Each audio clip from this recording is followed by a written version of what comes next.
मनमोहन सिंह ना आ जाए, ऐसे राजा ना हो जाएं जो काट के उल्लू हो, उनका नियंत्रण किसी अन्य के हाथ में हो।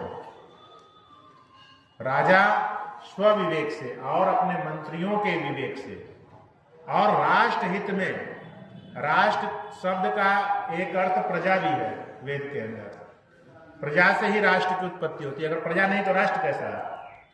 तो जहां राष्ट्र शब्द का उद्बोधन होता है राष्ट्र रक्षा का, वहां प्रजा से ही समझना चाहिए कि प्रजा की रक्षा हर प्रकार से करने वाला व्यक्ति ही राजा होने के योग्य है।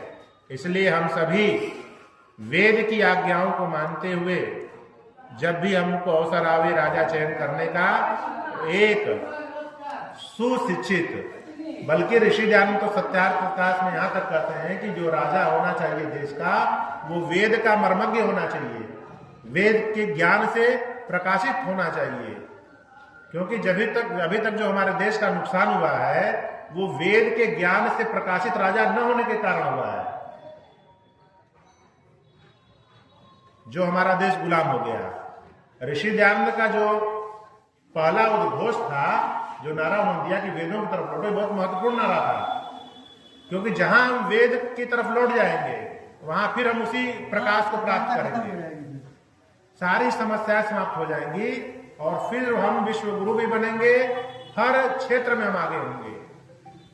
वेद शब्द का जो अर्थ है वो ज्ञान है, इसलिए हमको ज्ञान प्राप्ति में कोई भी आलस्य नहीं करनी चाहिए, हमेशा ज्ञान प्राप्ति में पुरुषार्थ करना चाहिए और उस ज्ञान के द्वारा अपना भी उत्थान करना चाहिए, समाज का, परिवार का, राष्ट्र का और विश्व का भी मार्ग प्रशस्त करना चाहिए।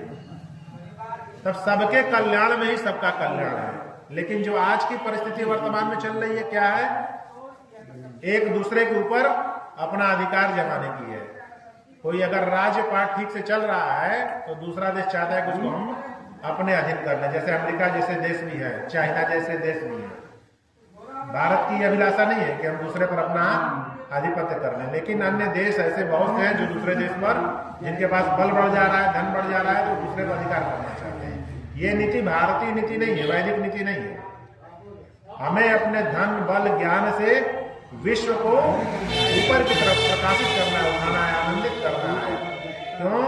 क्योंकि वेद का जो मूल है सर्वे भवन्तु सुखिनः, सबके सुख में ही सबका सुख है। इसलिए हम उस सुख को प्राप्त करने के लिए वेदों के प्रकाश से अपने को प्रकाशित करें। इन्हीं विचारों के साथ आज का ये यज्ञ और सत्संग पूर्ण हुआ। आइए हम सभी लोग मिलकर शांति पाठ करें।